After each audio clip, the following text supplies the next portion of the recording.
Now, they did a Twitter space, which I think has something to do with Elon Musk. He bought Twitter, and I assume he's using his rockets for that as well. So you can go to space now with your tweets. And that's what they did. So that's great. I mean, I've never heard that before, but it must have been cool to see Ian in space. And then they talked a lot about this. And I have to say, I'm genuinely shocked that, like, we are still, I mean, this is 8 days later from the time of me recording this. We are still hearing new, and there's new interviews and new stuff constantly about Dragonflight. So we're going to go through all this. I assume this is going to be my last Dragonflight video until, there's something to actually record. But I will say that they're saying all the right things. Like, I don't know if all of it's going to mean what they say they're saying and what they think they're saying, but they're saying the right words. And, maybe you can trace your theories back to that on Shadowlands and even BFA. Did they say the right words there to you compared to what the reality was? I don't know, because I've been extremely excited. Like, every expansion to me is it like an 8 or 9 out of 10. There's never been a bad expansion. Even WoD, I'd say WoD was even like a 7 out of 10, right?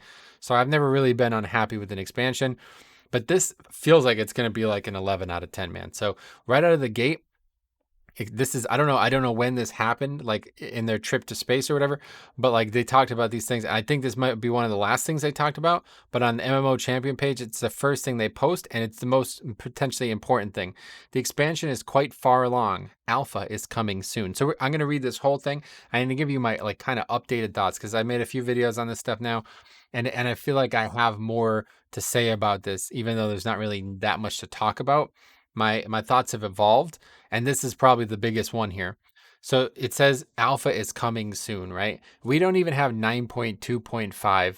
Like, it's just on the PTR still. We don't even have that on live yet, right?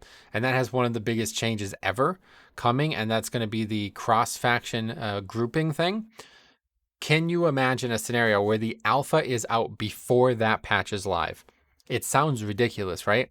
No, I think it's actually going to happen. I would not be surprised if even if it didn't actually happen, I could see it being very, very close to each other.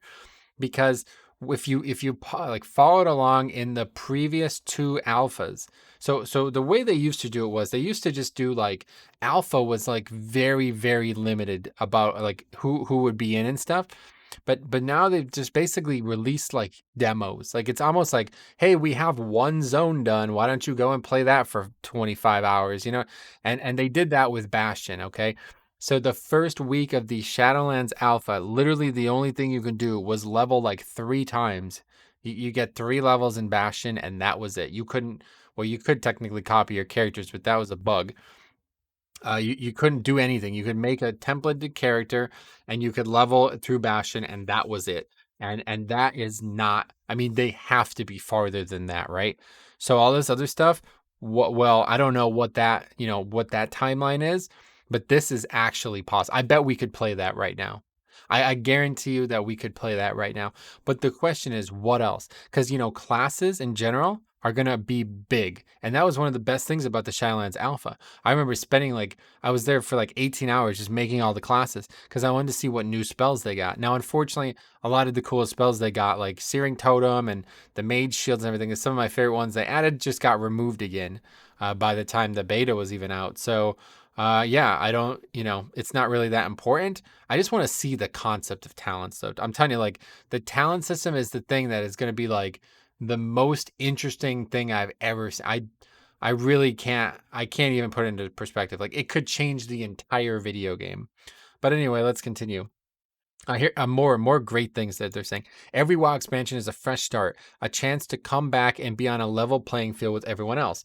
If there is something about World of Warcraft that captured your imagination years ago, and that you haven't felt that has been fulfilled in the last few years, Dragonflight returns to core high fantasy, exploration, and discovery.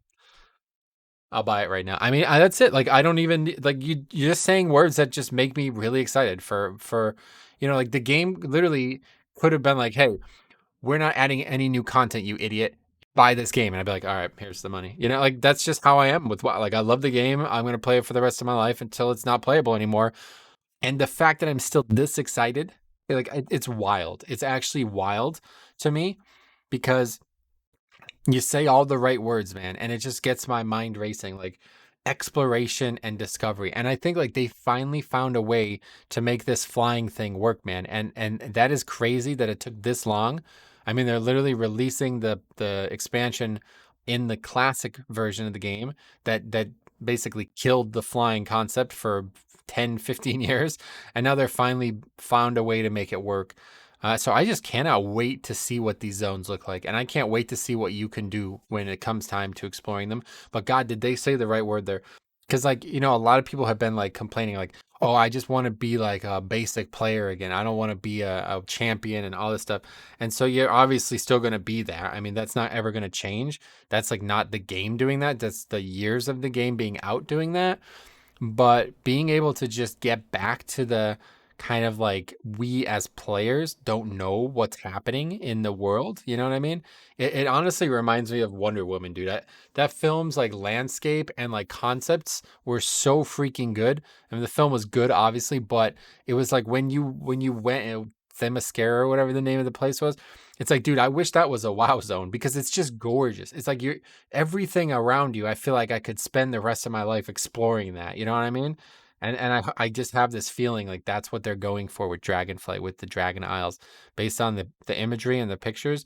It feels like that, you know? So anyway, this expansion is an opportunity to dive back into the classic fantasy themes that made us all fall in love with games like this in the first place. And I will say, dude, the reason I love Dragons so much is because of that, the classic fantasy themes. And I don't really like dragons in like general media. Like I honestly, Game of Thrones, like I didn't really dig the dragons. I'm not really that excited about that because that's a low fantasy universe with some high fantasy things, right? It's like the dragons are like the anomaly in that universe. And House of the Dragons coming out and everybody's all excited about dragons. And I'm just like, I just want to see the politics, man. Like I love the low fantasy of that universe. But WoW is the complete opposite, dude. I don't give a shit about the low fantasy of WoW. I don't give a shit about the character like Sylvanas angering Anduin and shit. Like, this is so lame. I just don't care about this, man. And everybody's like up in arms about these stupid things. I just want to be like, I just want the high fantasy, man. I want like the magic and the healing and the tanking and like the impossible odds, like my Death Knight soloing 50 mobs. It's just like that's what this game does best. And I feel like they lost that at some point. Like there was a time when everything was mysterious, and especially in classic, I always come back to this because the dragons were the reason that I felt that way. Like you felt like they had control of things. Like like the blue dragons were like the controllers of magic, right?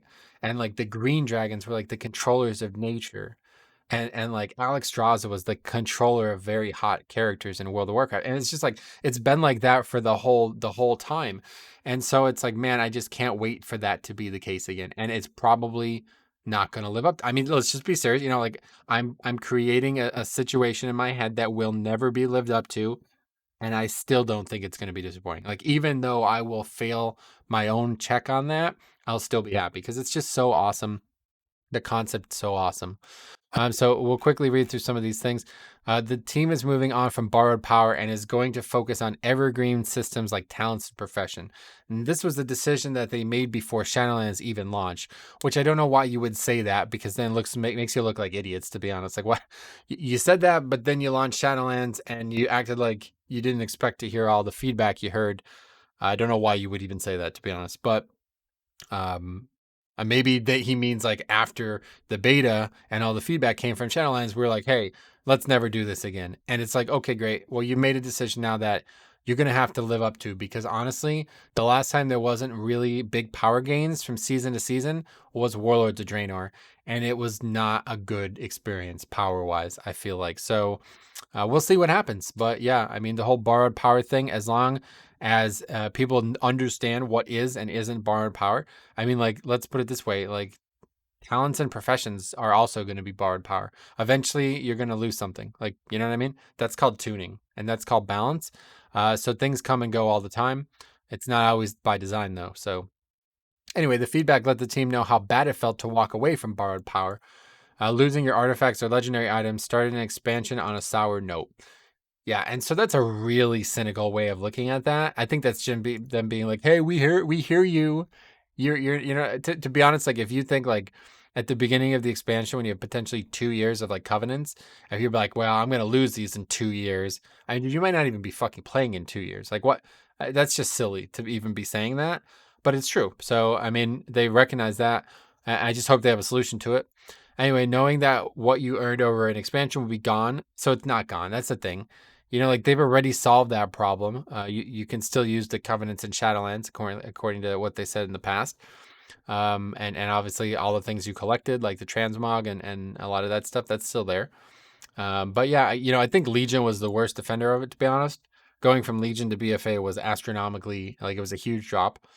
But it was, it was you got through that, no problem. The team wants to allow players to play the game how they want, not having to do parts of the game they don't enjoy at the parts to get at the parts they do enjoy.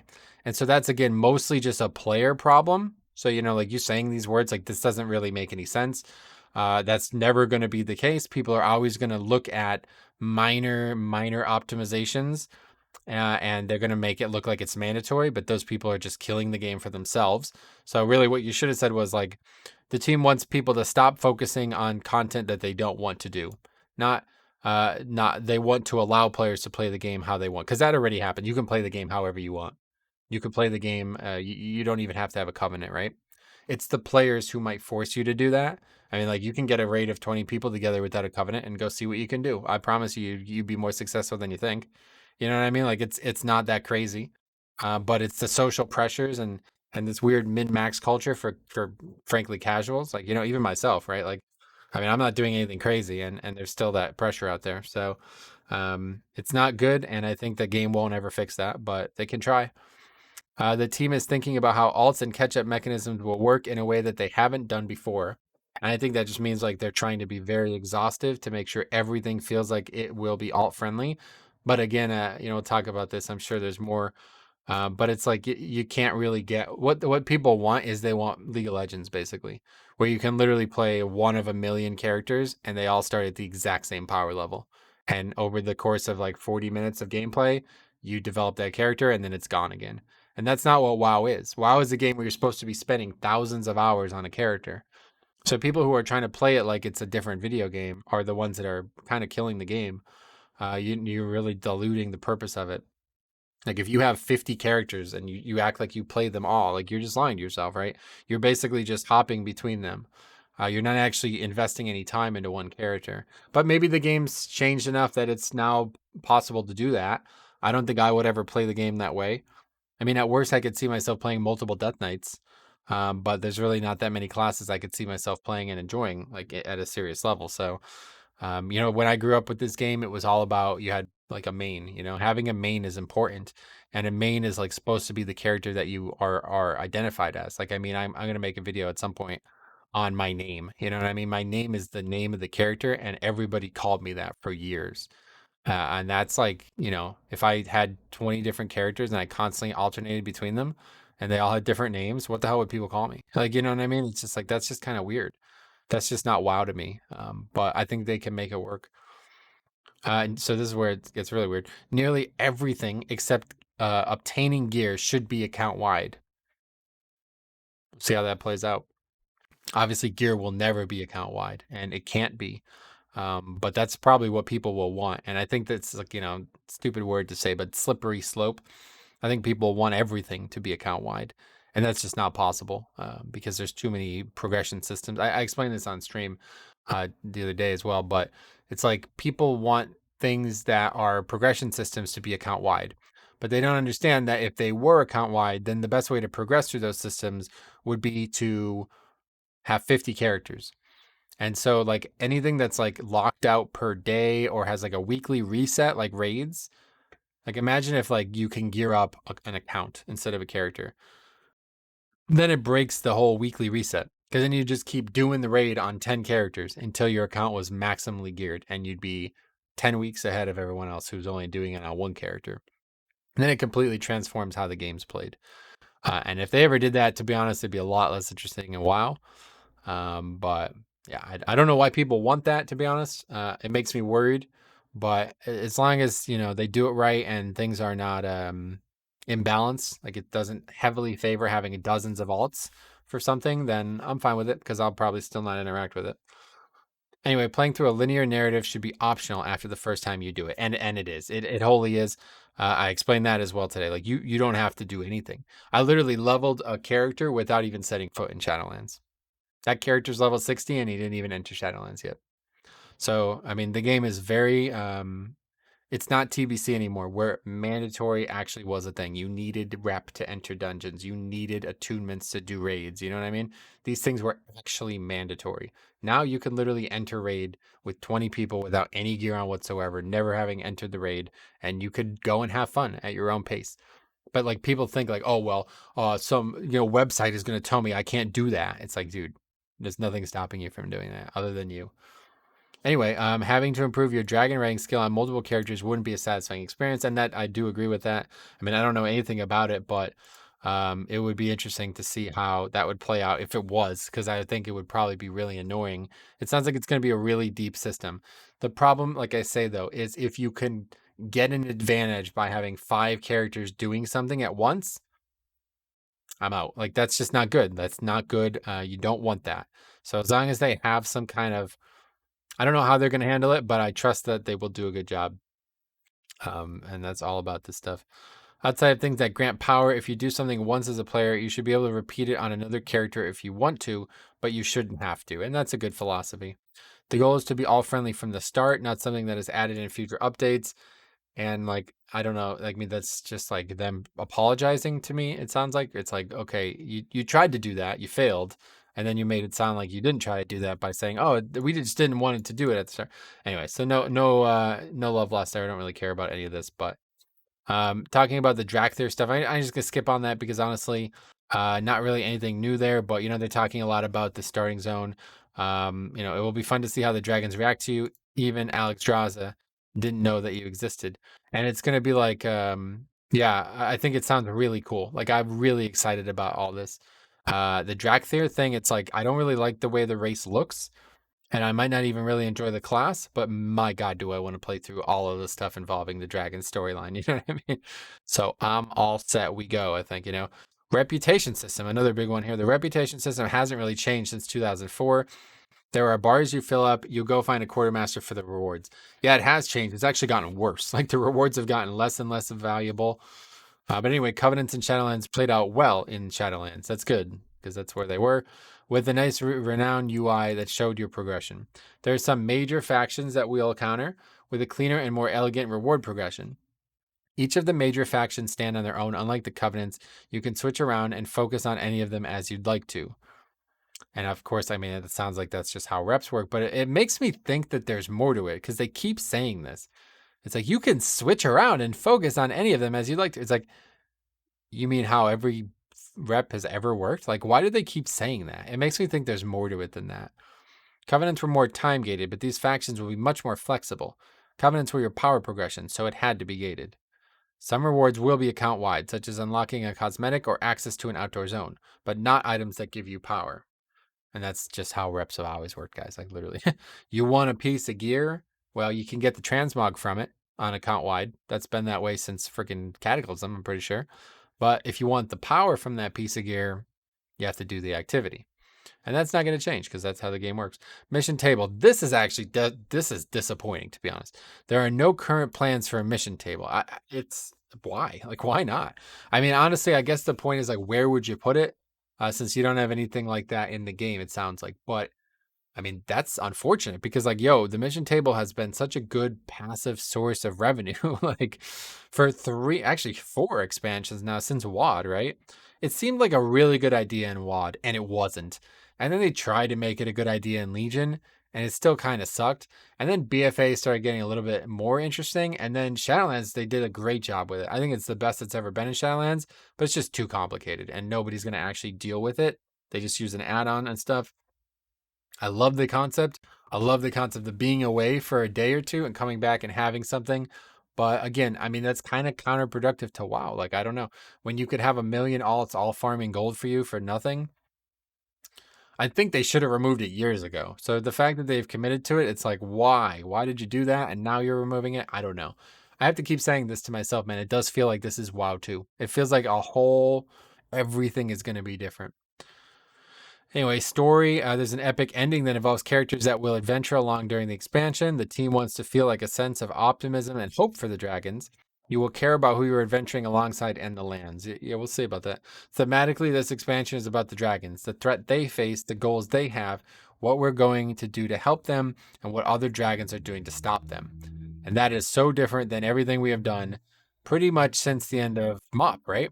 Literally since Mob, we have been working on one giant kind of contiguous, absurd storyline, and they did a good job of combining it. Like certainly, if you compare that to the early expansions, at least the first two, TBC and Classic, those storylines didn't really have any grave connection to them. Like, Kel'Thuzad had nothing to do with Molten Core, and even in TBC, like the Sunwell thing barely fit in with Karazhan. It just didn't really have any connection. They were just in theme, they were kind of similar. But this is like the first time I think we can actually sit back and just let things happen. And even Mop kind of did that. And it feels a lot like Mop to me in that way, where like, when you're exploring a place that you never expected to be, everything can be new to you. And it could be like less dire. It can be like less, it can just feel more open. Like you can just do whatever you want with it. Now here's one topic that we've been talking about a lot. Shadowlands and Battle for Azeroth dungeons are off limits for Mythic Plus. Battle for Azeroth as well. Oh, okay. And Mists had some that, so Mop had some great challenge modes. So they mentioned Mop like 3 times already. So I think it's pretty clear we're going to see some Mop dungeons, which there's a couple that I love, to be honest, and some of the best ones, but a couple that I don't love. And looking back, I don't want to ever do again. So we'll see what happens.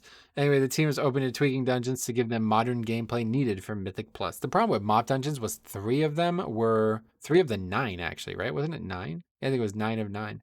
3 of the 9 dungeons were not Mop dungeons. They were made from classic dungeons that were great dungeons as they were, and they ruined them and turned them into modern dungeons that now suck. I'm telling you, I really don't want to do the Skull. Skullmancer was a good Mythic Plus. It will be a good Mythic Plus. But the other 2 were awful. The Scarlet ones were awful. Anyway, every Mythic Plus season should be a fresh experience, just like raiders get a fresh experience with new raids. Okay, so a lot of people have said that to me, and it's like that's a fair point, to be honest. The difference is in raids, you don't have to climb. You know what I mean? You just kill the boss and it's dead, and that's it. In Mythic Plus, you're going to be doing this at a progressive difficulty. Like you'll never actually reach the summit to that. And if people don't realize that, like you're really kidding yourself, man. Like I think a lot of people don't understand that. Like the way I said it in that previous video, and I just want to quickly say it again. You're gonna go from upgrading, say just 20, like whatever number, just 22, whatever you're at now. You're gonna go from upgrading 20s to failing 10s. Because there's gonna be that big power reset. And now, especially without borrowed power, like I don't know what the power is gonna look like. It can be really wacky. It could be greater, it could be awful, who knows? And it could be a big reset, season 2, and you're going to go from like really overpowered to really underpowered, and you're also not going to know any of the dungeons. So do you want that? I mean, a lot of people said like they don't care, and I think it's easy to say that now. I think it's easy to say I don't care about that, but in reality, you're going to care, and maybe you won't care for long, and that's a fair point. But like I know every season that ever came out, it was stressful. It's like, man, are we going to be able to actually get what we want to get done those first few weeks? Because if you fall behind, dude, if you fail to upgrade 15, like if you can't finish a 15 those first few weeks, it's a bad feeling, dude. I'll never forget. We were doing freaking Siege of Borealis 18. I think it was season 3. We were in there for 3.5 hours, dude. It was the worst feeling I've ever felt. I was upgrading 20s the week before. Next week, we can't even finish an 18. Like, it was like, we literally were like, should we just give up? You know what I mean? It was bad. And that was nothing different other than the power getting rescaled. I knew everything about Siege of Braus. Like, there was nothing to learn in that dungeon. Think about that. You know what I mean? That's going to happen now. You're going to have dungeons that you've never done before, and you're going to be getting crushed by them. And you're going to be thinking like, are they overpowered? Do I suck? Like, is it something wrong with my approach to the dungeon? Like, it's going to be stressful, guys. I tell you this for sure. Anyway, unlikely but possible to go back to use classic dungeons for Mythic Plus. They don't hold up with visuals or mechanics. The team probably draws the line at mists and onward. Anything older would need significant reworking, and I could understand why you would want that for sure. Okay, so Drakthir are an intellect class. Initial thoughts on weapon types will be what shamans can use, minus shields and swords. Unlikely to have mage tower access, and this is interesting. Like, they're not going to have chrome. They're not going to have artifact weapons. I don't know why they mentioned chromie timer, but yeah, they're not going to have. Like, can they even level in Legion? I mean, can they enter Legion? I don't know how that works. You don't have an order hall. How do you do Legion? So yeah, it's a good question. Obviously, you don't actually have to level, so I don't know why I'm saying that. But yeah, it's a weird question, to be honest. So we'll see how that's handled because they don't have a lot of class-specific stuff. And I think I even remember saying that in Legion. They'll never add another class again because of what they did with Legion. I think I remember bringing that up. They aren't from a single race or Dragonflight, more of a combination of the best from all of them. When you awaken, you are in your draconic form. There will come a point in the story where you'll venture into the larger world, and you'll have to tap into the mortality within you to present their visage form. A tank spec is unlikely, and people keep talking about that. Like, somebody actually said in the stream, like, "Oh, I hope they'll add a tank spec later in the expansion." No, you don't. You don't want that. Are you kidding me? You want them to add a specialization in the middle of an expansion? That would be ridiculous. But yeah, I hope they won't, and I'm fine with no tank, actually. The team won't close the door on a third spec, but tank is unlikely. Previous hero classes had the tank option, so that's pretty well covered. It's fine. Good point. Okay, Chromie time. This is a big topic. I really like talking about this, but yeah, not much going on here. Chromie time is working well overall. The intent is to roll Shadowlands into it. So what they're going to do is you're going to be able to level from 10 to 60 in any expansion now, just like you can 10 to 50, which I love. Because honestly, I have to say, I really don't like most of Shadowlands leveling. It's not very fun. I like Bastion and Ardenweald, and that's it. Revendreth's cool, but it doesn't really feel like a very good leveling zone. It feels very like awkward as a leveling zone. It's awesome. It should have just been like Suramar. It feels like Suramar, like a max level zone. But I don't like how the questing works there at all while leveling. Anyway, Battle for Azeroth remains the default new player experience. I don't know why, but that's how it's going to work. And Shadowlands is a challenging story concept for new players. Okay. So, what do you do in the future? I mean, what's the, you're trying to find these evergreen opportunities, and it's like, okay, so BFA is the rest of the, I don't get it. I don't know why they even have that new player thing. It doesn't make any sense to me, to be honest. But it sounds really dumb. Like, this sounds like, oh, well, we have no actual plan here, so we're just going to not do anything. Wrathion and other aspects have built a lot of story over time, and that will be present on the Dragon Isles. That's smart. 925. Okay, this is really cool. In patch 925, something takes place in Tirisfal Glades and may let us catch up with Kalia Menethil, get an update on the Forsaken, and more. Scarlet, please be Scarlet. They actually added that new shield, bro, from freaking Mal'Ganis. He's got a shield and it's red on Mythic. I want that thing. I would literally buy that thing. If it was on the shop, I would pay money for that. That's how good that shield is. All I can hope, updated Scarlet transmogs, dude. I love the Scarlet transmogs, man. Let's freaking go. Anyway, when the team adds new character customizations such as patch 8.1, they're added when there is a story opportunity. What does that have to do with anything? Does that mean there's going to be new? Oh, does that mean there's going to be new undead customizations?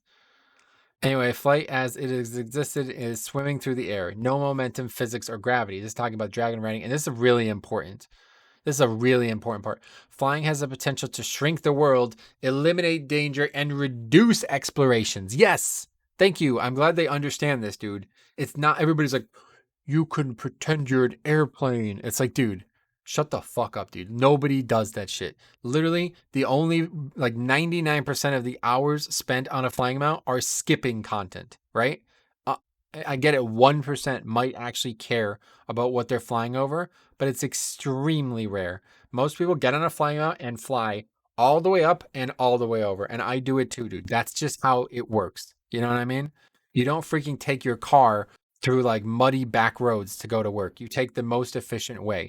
So it's a video game. We're not talking about going to work, right? So you should make the world feel like something that you actually have to traverse to get through it. And when you have flying in the game, that actively derides it removes the world. So I'm really glad to hear they understand that, and it makes me very excited about what we're about to read. Long term, convenience is paramount, so the team let people unlock flying after some amount of time in the expansion. At launch, this time around, they wanted to do something new and exciting, rather than just being stuck on the ground. In the first or second leveling zone, first day of the expansion, you gain the trust of a dragon companion that you can call upon. I wonder why first or second. What does that mean? They initially have limited stamina and experience. There is a stamina bar that is depleted through gaining stamina or doing moves. Okay. Standard flying is still the long-term plan for Dragonflight. Oh, I swear they changed that. I could have swore they said there won't be flying in Dragonflight. Anyway, the dragon riding we have seen in the videos so far will be fairly early in the experience. It won't start out lame and it won't start out lame and have you work to make it feel good.